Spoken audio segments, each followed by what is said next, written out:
Welcome to Safety Talk. Personal safety expert Pete Canavan shares his insights and interviews experts who provide simple and effective tips, techniques, and technologies to keep you safe and secure both online and off.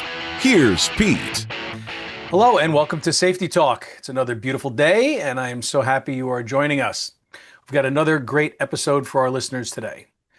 We are going to talk with Dr. Michelle Montero. She's a licensed clinical psychologist, and we're going to address gender-based violence towards women on today's episode.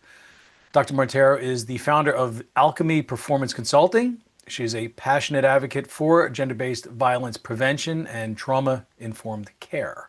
She helps survivors of violence navigate the healing and resilience. So in this episode, she will share her expertise on the psychological impact of gender-based violence, the barriers that survivors face, and the role of mental health in recovery.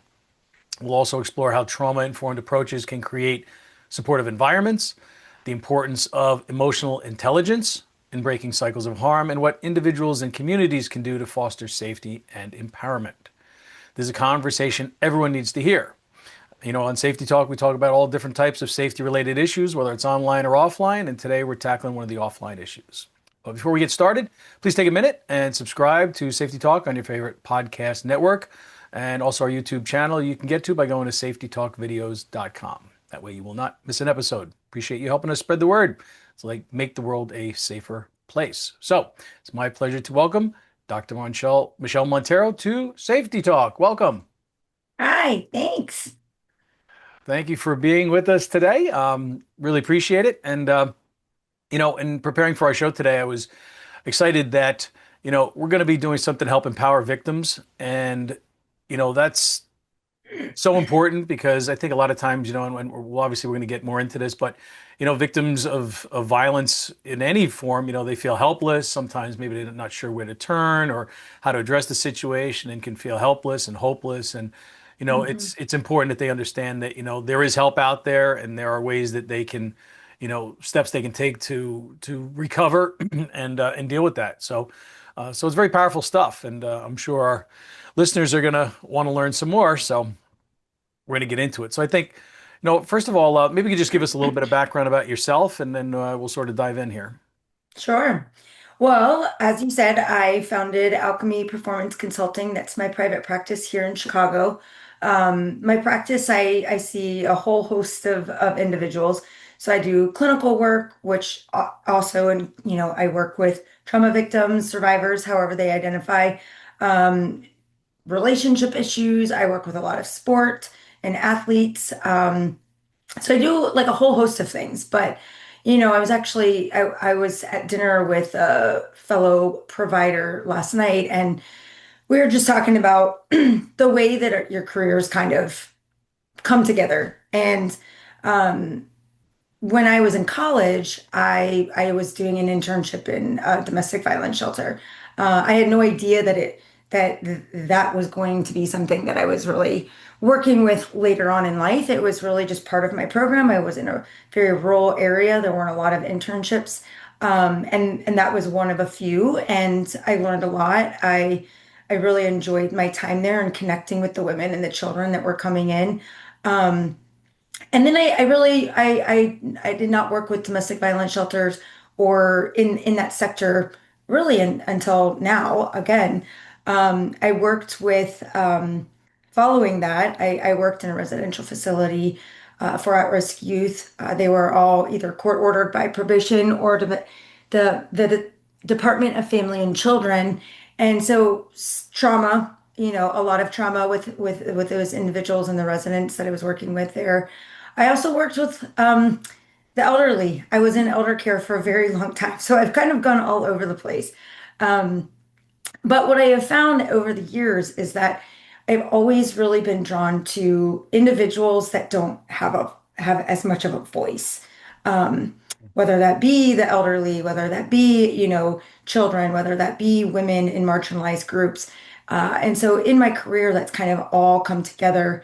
And I was talking to my friend last night. She's like, well, how does sport kind of play a role into that? I was like, well, I was an athlete myself. My siblings were athletes. My dad was an athlete. Um, and my sister was a gymnast. She was a gymnast during the whole, Larry Nassar era. And so there's been a lot of conversations about that as we've gotten older and that all came to light. And so one of the things that I have found myself doing is really being a voice for individuals that don't have a voice. But when I'm working with clients individually, it's one-on-one, and you can do a lot of really, really good work together. But it's an audience of one. And so one of the things that I've really enjoyed doing is speaking to larger groups and talk and really breaking down, like, this isn't happening just in one spot. This is happening in sport. This is happening in you know, elder care facilities. This is happening in churches. It doesn't discriminate. And so this has all come together, and really enjoy talking to everybody. I really enjoy talking to people in all aspects of life about how this affects everyone. Yeah, and that's, it doesn't, violence doesn't sort of, like you said, doesn't discriminate, right? It can affect everybody, whether it's Hmm. the young, the old, people that are in situations that, uh, you know, cause them to be in a more violent situation. So, Yeah. so I applaud you for that, especially, being able to sort of give the victims a voice that don't really maybe know where to go or how Hmm. to overcome issues like that. I mean, we hear about issues like you mentioned, like older care homes, people who are abusing, the elderly population. And, that's, I think, one of the biggest crimes, because they're the people that, that Hmm. built this world for us, and we Hmm. should be showing them the most amount of reverence, the most amount of respect. Yeah. Instead, other people are, taking advantage of them or abusing them. And that to me is just, it makes me sick. It gets me very Hmm. angry, and wanting to do something about it. And so I think that's so awesome that you are doing something about it. So Hmm. thank you for that. Uh, so in terms of gender-based violence, we talked about a few Hmm. different things there, right? Like women and children and elderly, but specifically with regard to gender-based violence, Hmm. what is your definition, or I guess what is the definition of gender-based violence? Sure. I mean, there's so many different definitions, but I think, the anything gender-based violence could be harassment, verbal harassment. It could be physical, it could be mental. There's so many different, it's all a continuum. And, yes, I think oftentimes one of the things that I hear when people are like, well, I saw this thing happening and I didn't say anything because, like, they seemed okay. They were just yelling at the person. And, yelling it is violence, right? Like, yelling or our verbal, like our voice, it starts with that. And then you're intimidating somebody, right? Like the And then it can person, escalate. and it escalates, right? And so we don't want to wait until somebody is like pinned to the ground being raped. We want to, like, intervene when we see somebody, making derogatory comments or intimidating the individual. And that, so I feel like the definition, I feel like it can be very quite broad.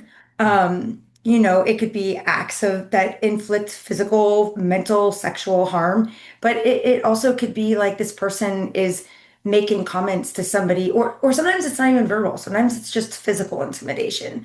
Um, And of course, I can remember emotional and spiritual and mental abuse and all that. of those things. When a person is feeling like they are powerless in a situation, like, as a clinician, that's sort of what I'm looking at, is like, how is this person's internal experience, and were they able to really, like, defend themselves in any way? Were they able to, empower themselves or speak back? Like, we don't always know what is going on for that person internally. And so, yes, physical, like when you see somebody with bruises, of course that's violence, and that's never okay. But neither are the physical intimidation, even if they're not hitting, or the just, like, again, like yelling, catcalling, those kinds of things. That can be really scary. Oh, sure. And as someone who teaches women's self-defense training and Hmm. teaches martial arts to both children and adults on a daily basis, basically, I've been doing that for almost 30 years. Hmm. You also have to look at as a not just the physical side of it, but when I do any kind of workshop or even when the students first come to me, I talk about having you have to have the right mindset. And Hmm. one of the reasons why you learn, some skills is to gain the confidence that will Hmm. help you resist or Hmm. survive some sort of attack. And it doesn't, like you said, it doesn't have Yeah. to be a physical, but it could be somebody who's trying to abuse you, mentally and beat you down and emotionally Yep. beat you down and to break your spirit. And Yep. that's really a bad place to be. And if you're Hmm. not a strong person or you've never been taught how to sort of deal with that and to give yourself and build up your confidence and your Hmm. self-esteem to be able to push back or ultimately possibly fight back, Yep. that is that's something that we try to empower people with because it's very, it's critical, because we don't want to see anybody become a victim. And, I Hmm. tell my students, we keep our skills in our pocket, Yep. until we have to take them out, and your most Right. powerful weapon is your voice, Is your voice. right? You have Yes. to be able to articulate to somebody if something is not right, if they're Hmm. bothering you, if, you're uncomfortable, etc. And if you're not able to even speak up about it, well, guess what happens, right? It's going to Yeah. escalate and it's going to go to the Yep. next level and the next level. So, Hmm. um, so with gender-based violence, is it, uh, we don't want to discriminate, right? But Sure. would you say it's more of men abusing women? I know it can go the other way as well. It absolutely can. And that does happen, right? And like that's also not okay. But when you look at the research and you look at sort of just statistics, 90% of perpetrators are men. Mhm. And so it does go the other way. And my heart breaks for that as well. I've worked with and will continue to work with many men that have been abused by wives or, other, you know, often it is intimate partner violence. But the statistics are also, it's a little bit more muddled with men because they're not always coming to report that. I mean, women aren't always reporting it either. So, the statistics they are what we have. They're the best tool that we have, but Well, they're men are not supposed to be 100% stronger, accurate. right? I mean, men are supposed to be Exactly. stronger, and that could be a sign of weakness if they're A saying, "Oh, I'm being weakness. abused." Hmm. But what happens, if you're a man and you're in a relationship with a powerful woman, right? Maybe she's a Right. powerful executive, she's high up in her company, she makes a lot of money, Exactly. and she kind of calls the shots, right? Yep. That could be something that becomes intimidating, and now you feel, and it could, Absolutely. of course, turn around to be violence or abuse of a mental nature, a physical Yep. nature, emotional, Physical. um, Hmm. monetary, Financial. a Yeah, all monetary of those nature, things. right? But I think you highlighted a really important point, right? It's like you said the individual, maybe she's in a powerful position. Basically, the gender-based violence, and while I am talking primarily about women, individuals that identify as women, and those with like disabilities and things like that, what it comes down to is a power differential. When there is a person, whether it be a woman to a male or a male to a woman, when there are power differentials, that sets up a situation for this to happen. And you know, in our culture, there men do have more power. As a there, of course, there's going to be people that disagree with that, right? But that is, you can look at the pay inequities. The women are not in the position of power, and so really identifying that. And again, like if I were working with a male, which I have, and they are being abused by a female, we are talking about that. And where is the power differential? How did it start? I was just going to say something probably started that, and they didn't It nip it in the started bud, it. and it got worse. Yep.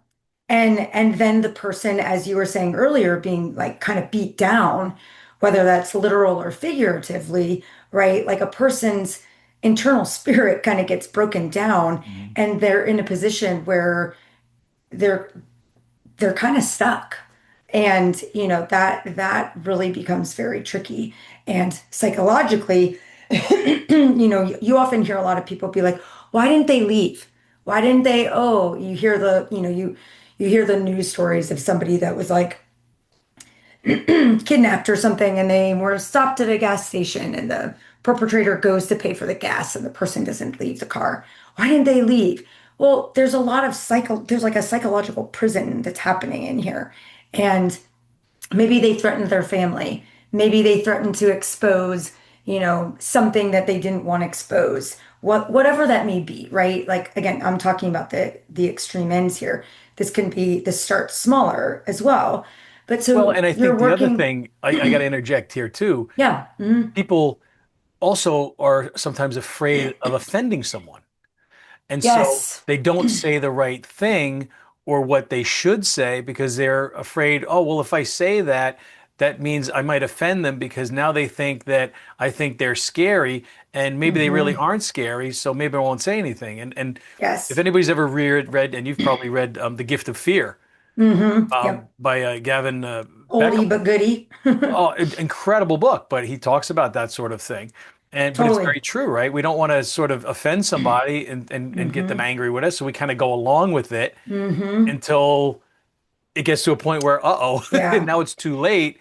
And now we got a bigger Yes. problem on our hands. So often those are the conversations I'm having with people where they're like, well, I noticed this thing, but like, I didn't want to say something because I didn't want to seem dramatic. I didn't want to seem like I was, just trying to pick a fight or I didn't want to offend them.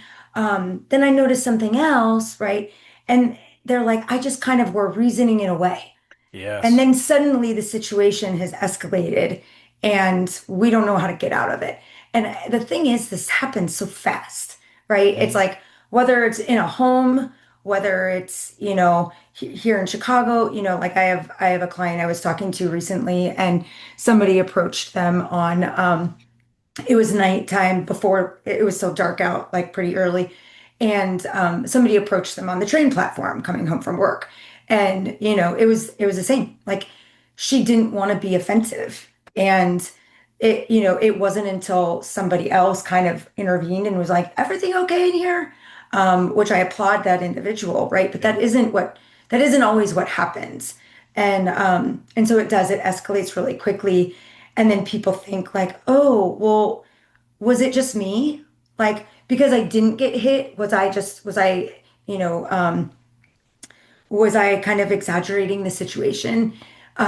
Your And so gut's usually using right. Your gut's it, usually right. yep, And you, yep. you can't ignore that. And people do ignore No, it. They have a feeling that maybe something isn't right, but because they don't want yeah, to maybe be perceived as being offensive or offending somebody, it's yep. like, who cares? You don't know the person. You don't You're know never this going to probably see person, him again. So right? what? At the Absolutely. very worst, at the very best, nothing would have happened. Then it was just, Yep. or maybe just a little bit overly sensitive or hmm misunderstanding, the situation or the intent or Right. whatever.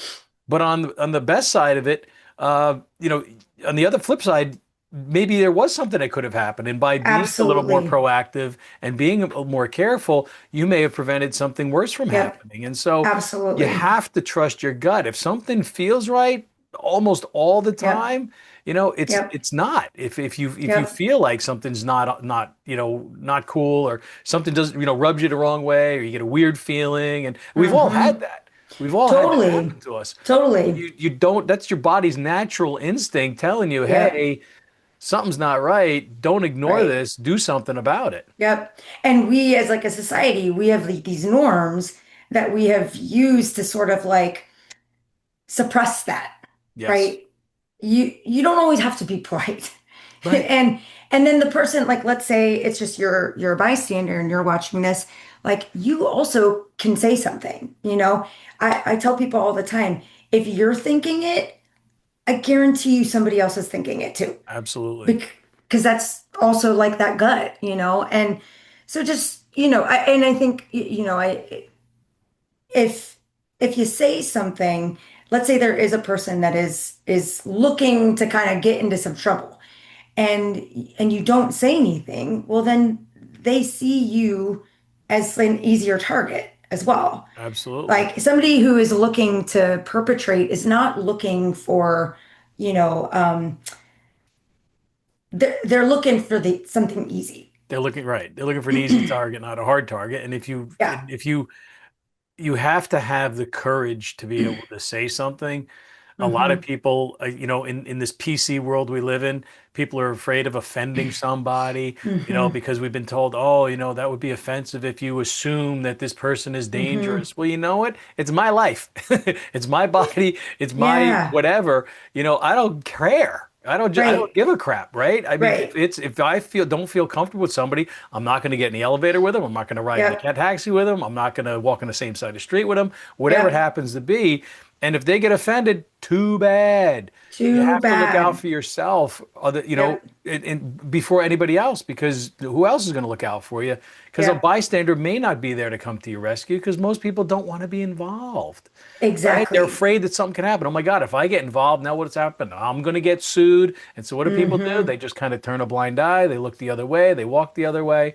And it takes Yeah. a very courageous person, and Yeah. someone that is a confident person to stand up and say the right thing, especially like you just Hmm. mentioned, if they notice something that doesn't seem right, to be able to interject and be like, hey, is everything okay over there? Everything And if it's okay? not, that person will let you know, and then Yeah. hopefully you may have been able to just through that one little interaction, you may Yep. have been able to diffuse a situation and stopped whatever may have happened. Right. Like cascading of events, and like again, like with if we're looking at like socialization, one of the conversations I'm having with a lot of people is that women are socialized to sort of be polite and quiet and, smile. And it's so interesting when I'm working with some of my, I don't know what's going on here, but with some of my male clients, and they're like, yeah, of course I'm going to say something if somebody's in my space. Like, no way.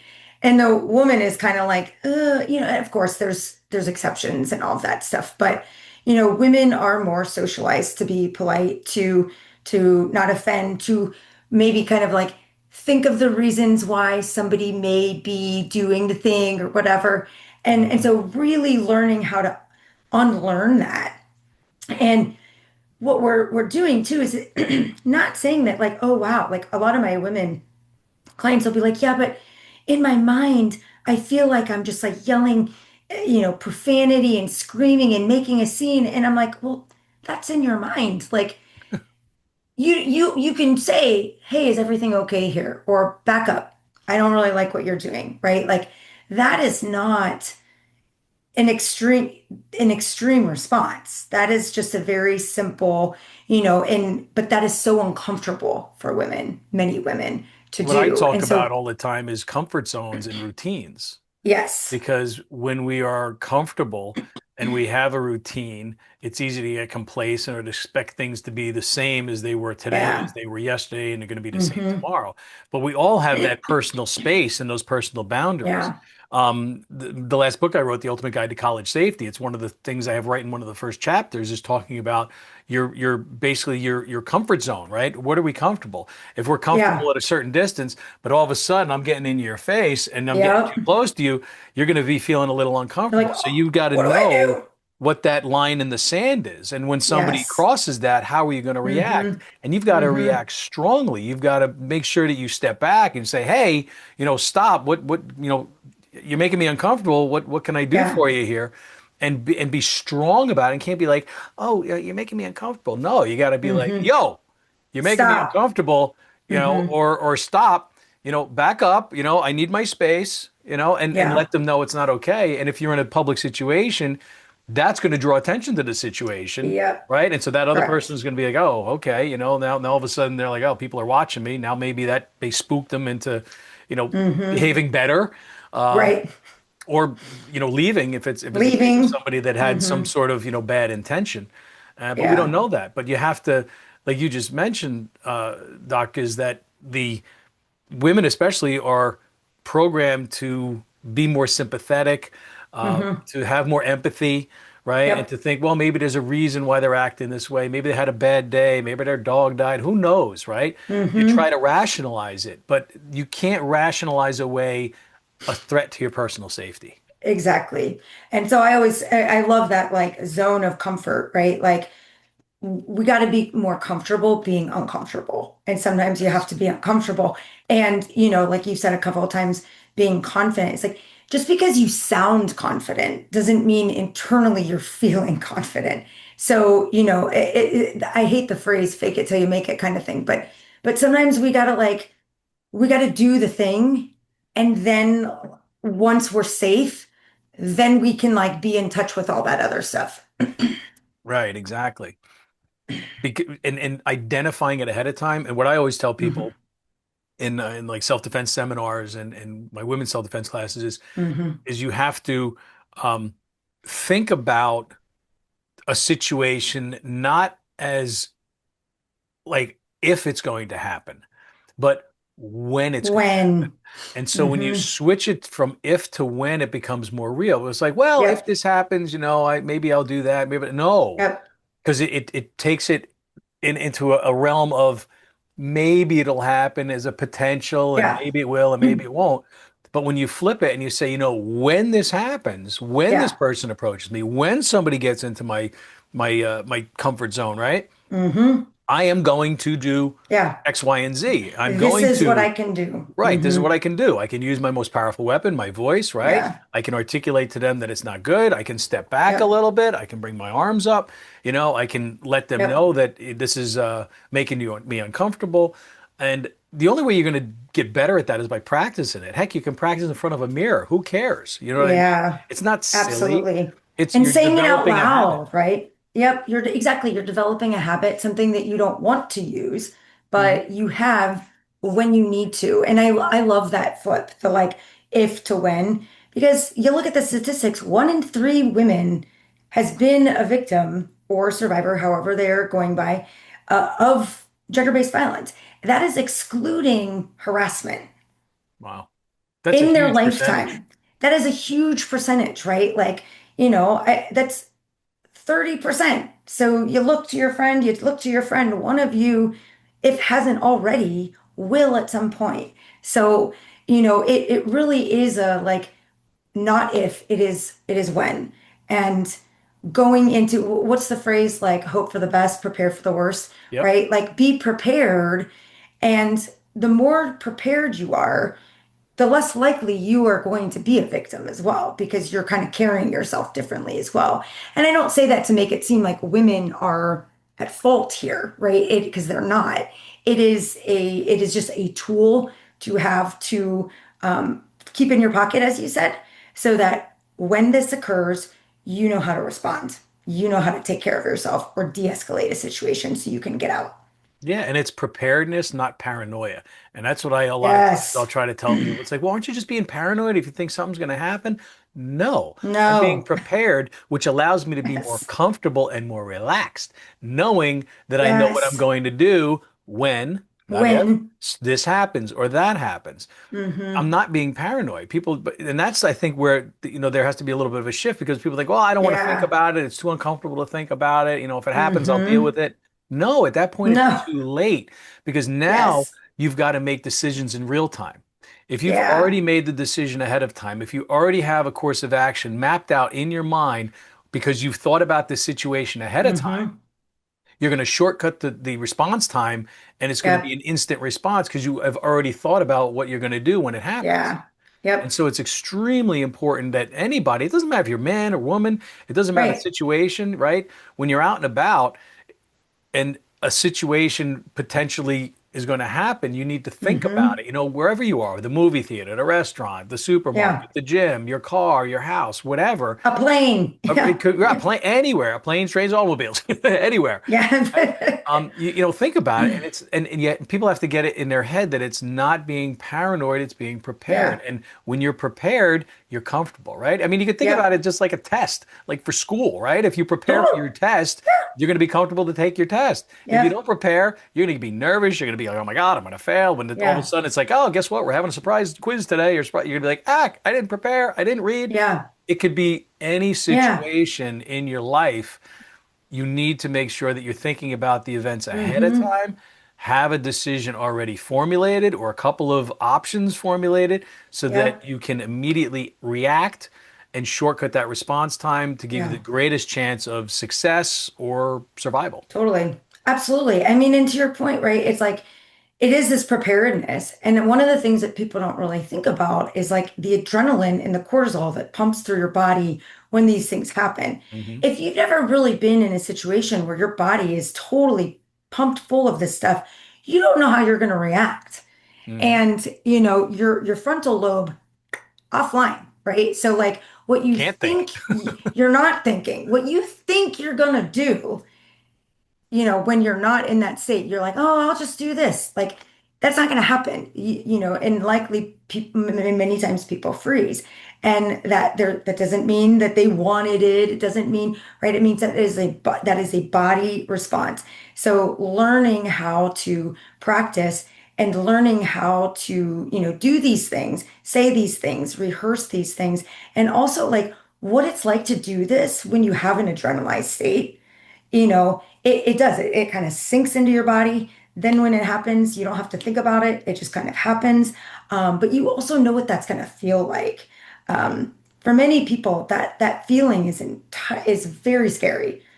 And it's very foreign to them because they're not used to it. Yes, It and hasn't very happened foreign. before. And they think something weird's happening, right? You get tunnel Yeah. vision, Yep. sounds are muffled, the adrenaline's pumping, your fine motor skills go out the Yeah. window.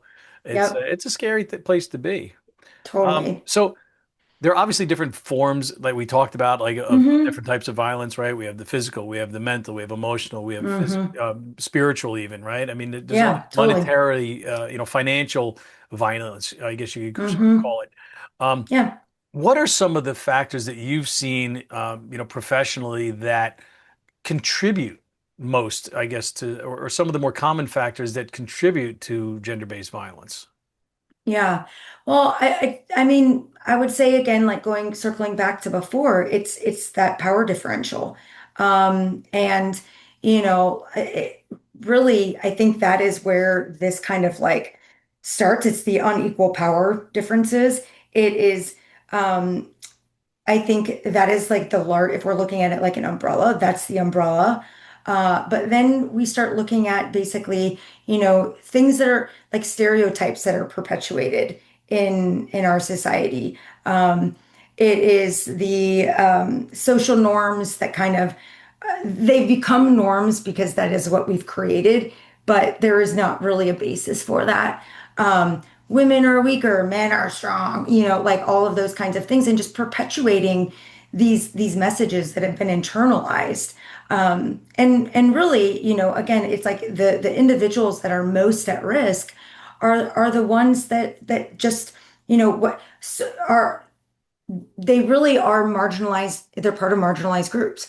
You see somebody who, like as a matter of fact, I was on the bus just the other day and there was a group, I think it was like a group home outing.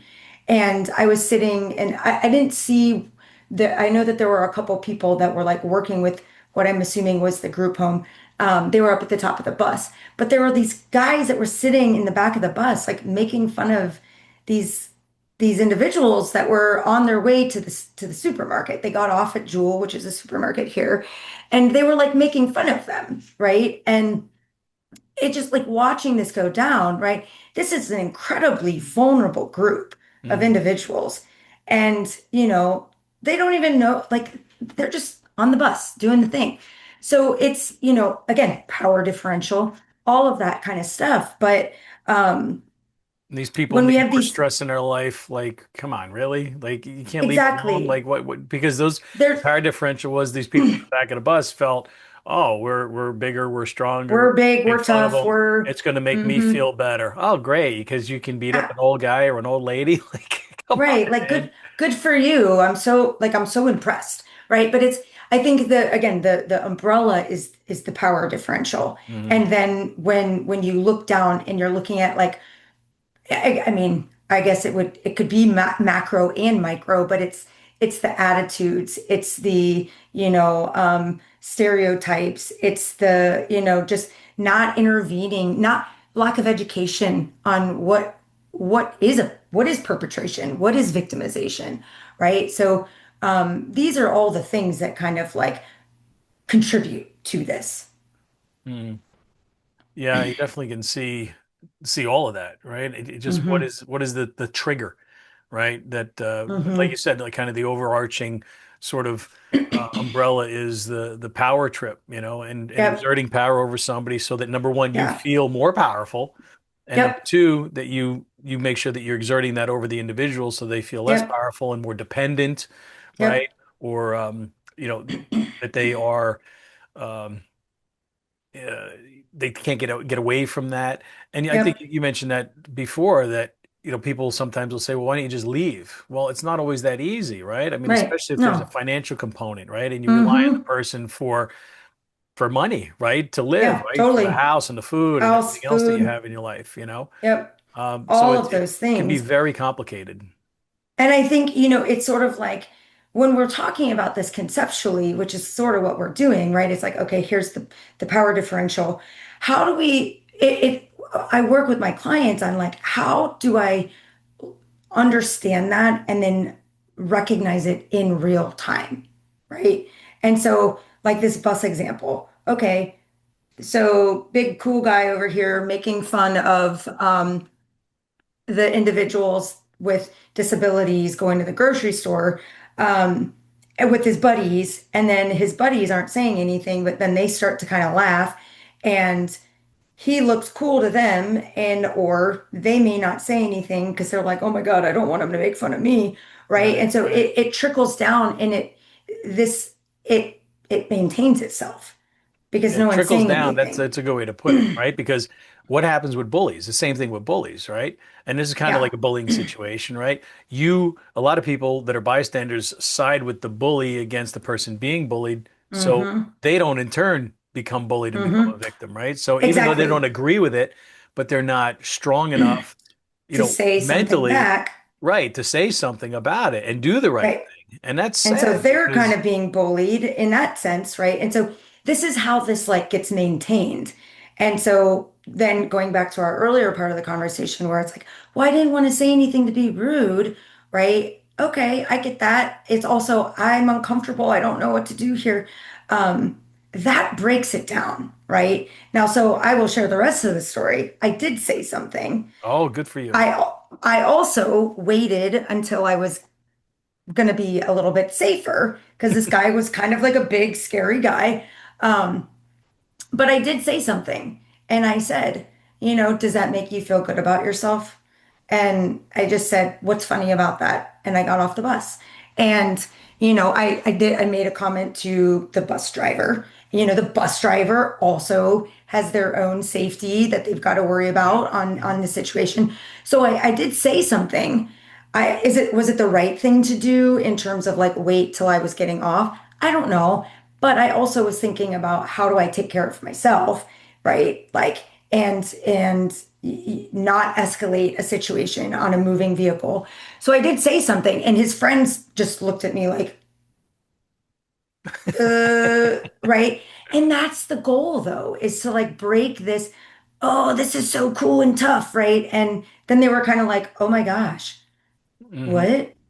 This Well, like maybe you four planted a foot seed. 11 Maybe at least girl. you planted a seed, in their brains. Absolutely. Absolutely. And like I didn't say it in this like, aggressive way. I was just like, does that make you feel good about yourself? You know, what Mhm. and then whatever else it was that I said. And I do say things like that. I many times my friends are like, and I'm like, because you have to stop it. Um, I I'm hope you're also packing there in 4'11. Chicago.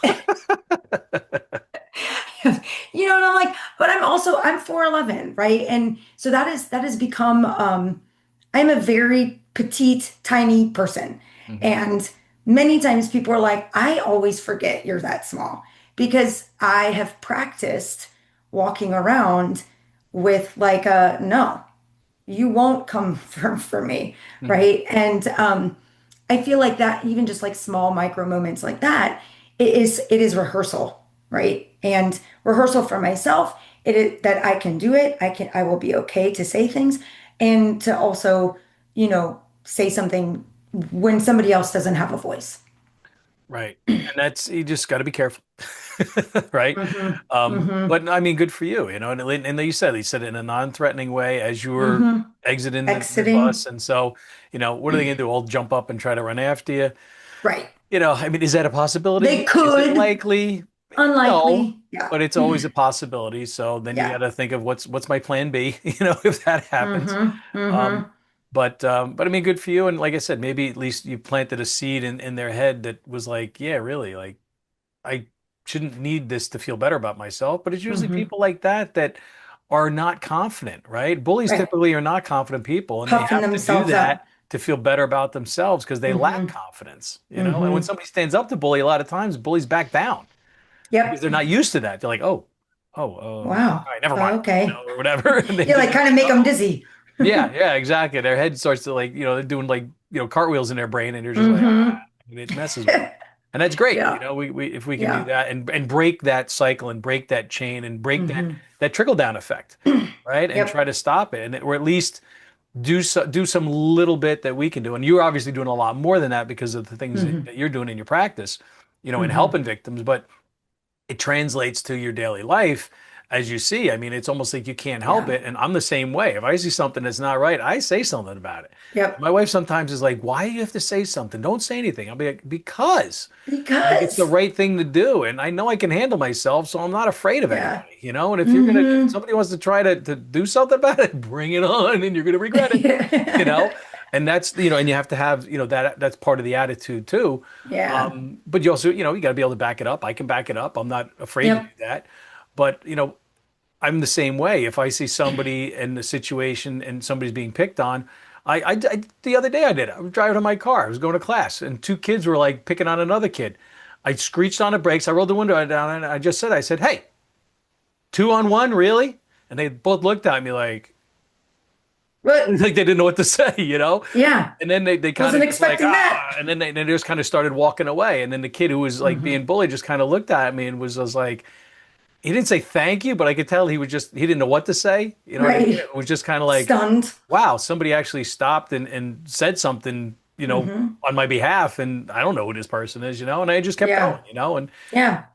But it's just, it is what it Yeah. is. Now we talked about, obviously, a large percentage of victims of gender-based violence are women, but it could be male to male, could be female to Yep. female, as well as male to female, female to male. So it could be all, Mm-hmm. any sort of All mix of that, all the above, right? configurations. Yep. And we talked about how, um, obviously women are most at risk, but they're not the only ones, and so we have to be Mm-hmm. very aware of this happening to anybody, right? Could be old, could be Mm-hmm. young too, as you Yeah. just talked about, right? It was some younger people were picking on somebody who's older, and Mm-hmm. that could have escalated into some sort of violence. It was already a verbal sort of violence, right? Mm-hmm. And even emotional, right? Trying to get in Yeah. their heads a little bit, and scaring them, and like, oh my God, Yep. and that's totally not cool.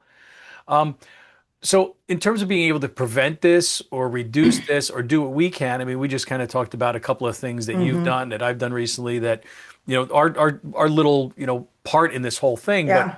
what can be done for people that are either,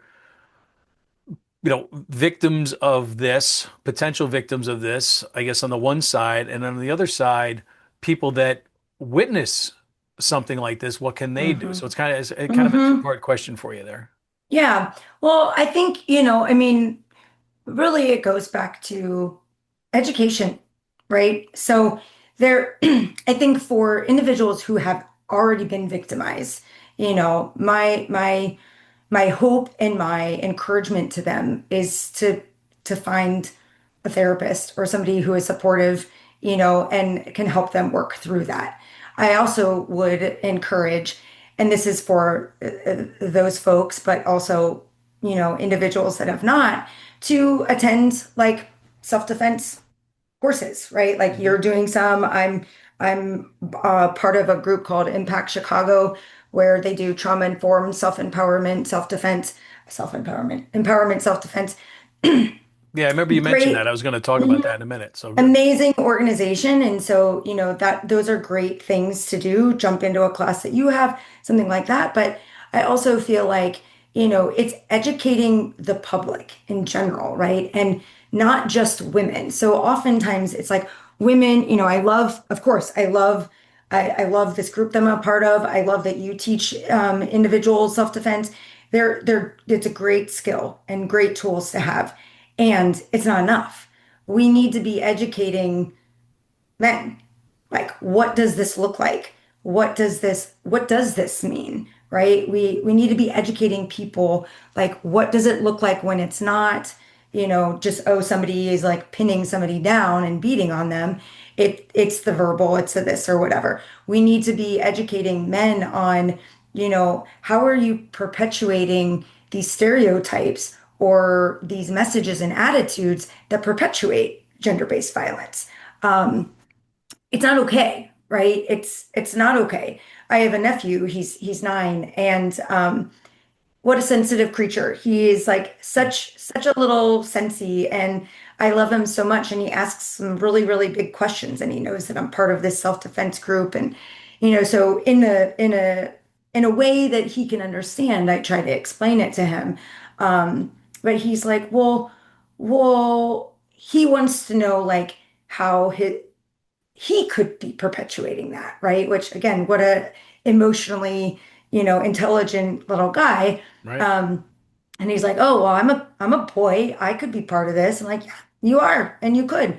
Anyone can. And so we talk about, the little micro comments that people could say, oh, that's what girls do.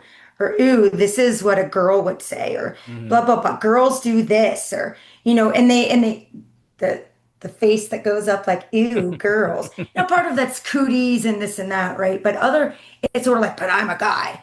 And I can see with some of his friends, right, where you can see the stuff is, they have been influenced already. You can see it on the Oh playground where they're yeah. like, I was walking by a playground the other day, and the kids were like pounding on their chests, and one of them got a basketball hoop and was like, ah, and kind of like making fun of some of the girls because it was girls against guys. Yeah, I don't know, whatever. And so some of that is child's play, right? And some of it isn't. It is messages that are being internalized and they are observing. And so how do we teach children? How do we teach men? How do we teach, and I think one of the things too is, like, I will hear from people like, everyone's just coming against men. And I'm like, this isn't about coming against men, right? Like, men are great people, right? Like, this is not it's not about men shaming or hating or any of those kinds of things, but it is having conversations and being able to step outside of your own default situation to be able to put yourself in the shoes of someone else's, and to understand that the world doesn't look just the way that it does for you for everybody else, right? And so how do we sit with that? And if we have kind of maybe perpetuated some stereotypes or attitudes, okay, that happens. We've all done things, right? And then once you learn, don't do it anymore, Hmm. right? And a lot of it is learned behavior from the parents. Right. So that, Yep. in the case of, young boys and girls, you're seeing how parents are Hmm. interacting with each other, for the good or for the Totally. bad, and if you've Right. got good parents, good role models that are not, you know, perpetuating some sort of, violence, whether Hmm. it's verbal or emotional or even physical, then the children were going to understand, Yeah. the right way to treat Yeah. somebody, the right way to speak to Yeah. somebody. But Yeah. unfortunately, you have the flip side of it where they're being raised in an environment that is a violent, environment, whether it's physically violent or emotionally or mentally. Uh, Hmm. there's an environment of abuse where they're seeing Hmm. maybe how the father acts towards the mother or vice versa, right? Yeah. And that is it's something that when you're really young, I mean, that programming happens very, very young. I mean, by the time you're Yeah. 9, that stuff is already formed, right? I mean, that's Yeah. happening at Yeah. 4 and 5 and 6 years of age. Hmm. You're very young, you're seeing this. It's kind of normalized because that's Yeah. all you've seen. It may Yeah. be different if you go to a friend's house and maybe you see how their parents act Hmm. towards each other versus maybe how your parents act Yeah. towards each other. And so that's good because if it's giving you another perspective, but at the bottom, at the end of the day, you're spending the most amount of time at your home, and that's Yeah. having the most amount of influence. So um, the environment and the raising of the children is so critical because as Hmm. parents, we Yep. have to be very cognizant of how our children are. They're sponges, right? I mean, they're What they're are we being watching everything you exposed do. to? They're pulling everything in. They're learning. behaviors, they're learning attitudes, they're learning interactions. And so if we're not careful in how we're Mm-hmm. treating our spouse or our significant other, or even friends, right? It doesn't even have to be, Mm-hmm. somebody you're in a relationship with in terms of like a Yeah. spouse. It could be just friends and how you interact with like Yeah. your guy friends when they come over, or your girlfriends when they Sure. come over, right? Yeah. It's all of that, and we have to, Yeah. and that's why I think it's great, Dr. Montero, how you're saying how we have to make sure that we're showing them the right way to Mm-hmm. act towards other people so that they Right. don't get the wrong impression and get Right. these negative programming Yeah. sort of ways of And interacting with just people. challenging things, right? It's like it's media, it's sports, it's, Oh, like what are that's a whole we what nother are thing, right? what are we it totally, but it's like what are we watching? If you look at Hollywood, often the hmm women are victims. hmm So when that's what we're seeing, then it's like, oh my gosh, this is what's normal. Well, that isn't normal. hmm It is not normal. It is what happens, but there can be a different way of living, right? And so, kind of like educating and talking to our kids and to our people, challenging people on, okay, that may be the social norm, but that doesn't mean it's normal or that it has to be this way, right? Like, Well, Hollywood and the movies and the media and all of these things contribute, and we have to be mm-hmm, really careful. I mean, I know it was such a challenge. I mean, I have three boys, right? So, I mm-hmm, mean, mm-hmm, we've had, lots of arguments over the years. They're all older now, but mm-hmm. about what they can watch and what they can't watch. And I was always the Yeah, bad guy. My wife was always like, "Oh no, they can watch that." And I'd be like, "No!" Like I would be the ones putting the restrictions on, like yeah, what they could search and what they could do with the computer, yeah, trying to give them, limitations on screen time and what games yeah. they could play and all of this because all of that stuff. And unfortunately, I don't even think we realize. And you being a clinical psychologist, How much we how consume? much that is going to affect us later Yes, on. Right? I'm sure yes. you're starting to see some of that now, like the kids that have grown up with violent video games and stuff. Oh my What's gosh, happening to yes. them and their attitudes, right? I mean, we could go down that whole path to be a whole Well, nother it's show. just, it's violence is normalized, and violence is not normal. I really don't like the word normal, but in this context, I would say violence is not normal. hmm That should not be the standard, right? Like it isn't. No, it's scary stuff. One of the things that Hmm. prior to us, we were kind of talking before we Hmm. came on. Hmm. What does it mean? Something you'd mentioned about a male ally. So what does Yeah. it mean to be a male ally and how that can sort of help in situations? Absolutely. I love that you circled back to that. So I think that we can tie that back to what I was saying with like educating men, right? But like more than just educating men, male allies, like all right, we've discussed that like males have a disproportionate amount of power. Um, and so in situations where maybe something is happening, men can step in, right? But also, men can listen to women. And so often what I see and witness and is that so many people aren't believed, or their situations are really belittled or dismissed, um, maybe even made fun of, or again, like people are victim blaming. And so a great way that men can be allies is to listen and listen to women's stories, and anyone that has been a victim of gender-based violence, and sort of like, what can I do? How can I be a person in this world that doesn't perpetuate that? So, you're somebody in this world that is actively teaching people self-defense and those things. That's something you're a male ally. Another way that you yourself could be an ally is just to be like, huh, what are the power differentials that I have in the world that maybe I don't really think about day to day? Or, in a small transaction or interaction I don't really realize like, oh wow, that's male privilege. And how that is different for me versus a woman or a minority group or whatever it may be. And not that it makes you or anyone else a bad person, because it doesn't. But how do I use my privilege to give voice to those that their voices are being, suppressed or silenced. So I think that's a huge way. Teaching your boys, right? Like teaching your boys how to be an ally, how to listen, how to, this is your experience, but that's not everyone's experience. Mhm. I know when I went through Impact Chicago's their core is called the core program. When I went through that, there's two suited instructors, and that we are learning the skills and then fight with. And in my class, they were both men, and so after we would go through skills and then practice the skills in the fight, they would take off their helmets, and then we would talk through different things. And the one individual was telling us about a time where he was much younger and he was walking home, from, I don't know, the bars or whatever it was. And there was a woman on the street walking by herself, and he could tell that she was scared of them. And so he was with his buddies, and he moved over to the other side of the street and just said, like, we're gonna move over here.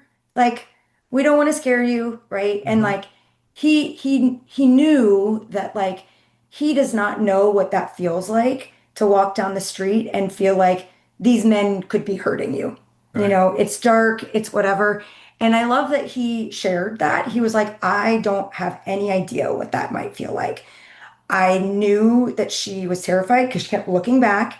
And he's like, of course, I feel terrible that that is something that she feels. I also don't take it personal because Right. I don't walk around in the world with that fear. And so he and his friends, they moved over, and kind of whether or not that made her feel better, or him saying, we're going to move over here, we want you to get home safe.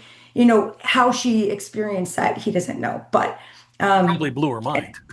I'm sure that it did. If that happened to me, it would blow my mind. Mhm. I was running the other day. I usually run midday, and I was running. It was kind of like dusk, I would say. So not dark, but I was kind of in a quieter part of town, and a similar thing was kind of happening. And I turned my back, and the guy goes, "Really?"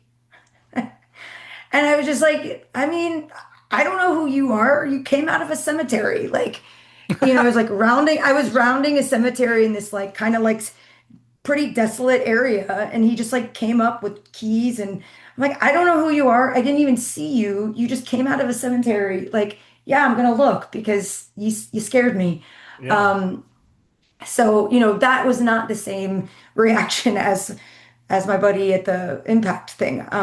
No, not at all. He was offended that he scared me. And so And I you know feel like what? Too bad. Right? Too bad he was don't offended. don't don't be scary. Like, Yeah. and so I think it's sort of like, those are just small examples, but that, like, your experience, our experiences aren't the same as everybody else's.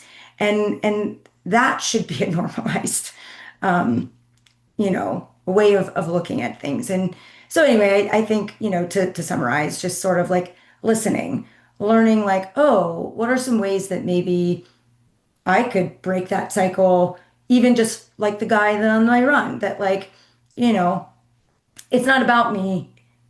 I came out of a scary cemetery, it dark. Like, okay, I scared Mhm. somebody. Sorry about that.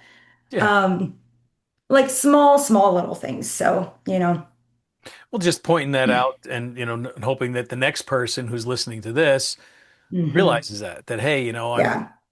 I could potentially be perceived as being scary to somebody because hmm I don't know their situation, I don't know their history, and Right. to try to be Yeah. not as intimidating and less of a perceived hmm threat as possible. So that's all Yeah. good stuff. So I really appreciate your time, Yeah. Dr. Martero. We're coming to the Yeah. end of the show already. It always goes by so quickly. Um, Yeah. any sort of last thoughts or key takeaways you want to leave our audience with today? Yeah. Well, I mean, I think just continue educating yourself and yourselves.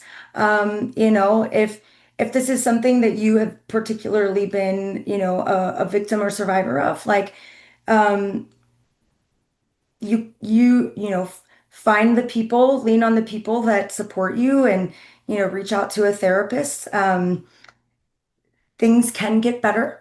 And then, if you're looking for any help, my website is alchemyperformanceconsulting.com, kind of a mouthful. But I'm also on LinkedIn. And yeah, just thanks for having me on. Absolutely. Yeah, I just shared my screen real quick here so the people that are watching this on YouTube, because it does get uploaded to YouTube, can see, but it's alchemyperformanceconsulting.com. Alchemy is probably what everybody, sometimes maybe misspell, Yeah. ALCHEMY, performanceconsulting.com. It's good information there about Dr. Michelle Montero, and that, her services and what she does in terms of therapy and some other things, couples therapy even, I'm sure someone's can use Hmm. that. My wife probably would say I do, but no, right? But we can all, improve, but, sort of, pointing out uh, some of these things to other people can make a big difference. In this Yeah. case, a little bit can go a long way. So, Yeah. basically to sum it up for the audience, you're someone who helps, who works with, you know, helping those you work with understand like differences like we talked about with the power, also things Hmm. like respect versus disrespect, sort Hmm. of the intersections of gender and race and religion and disabilities and Yeah. sexuality and national origins and all these different ways that Yeah. an individual could potentially be targeted by a perpetrator, and then how to respond to be able to protect yourself in the face of that violence, in the face of a threat. And some of the things that I talked about in terms of like the confidence and the self-esteem, and if you can take a class or learn a little bit more about how you could be more prepared, these are Hmm. all things that are going to help you be a more confident person and keep you safer, as you go forward Yeah. in life. I mean, it's kind of a mouthful, but that's sort of what you Yeah. do, right? Yep. Just helping people stack up tools. I like that. Help people stack up tools. Fantastic. All right, Yeah. awesome. Well, if you're interested in learning more about Dr. Montero, you can reach out to her on LinkedIn. She's on LinkedIn. There's also the impactchicago.org website, as well as her own, Hmm. the Alchemy Performance Consulting website. We will have links posted in the description of the video below once it's on YouTube. But of course, this will also be on all the major podcast networks. So we're sure to post that. And again, thank you so much for being here with us today. Really appreciate it.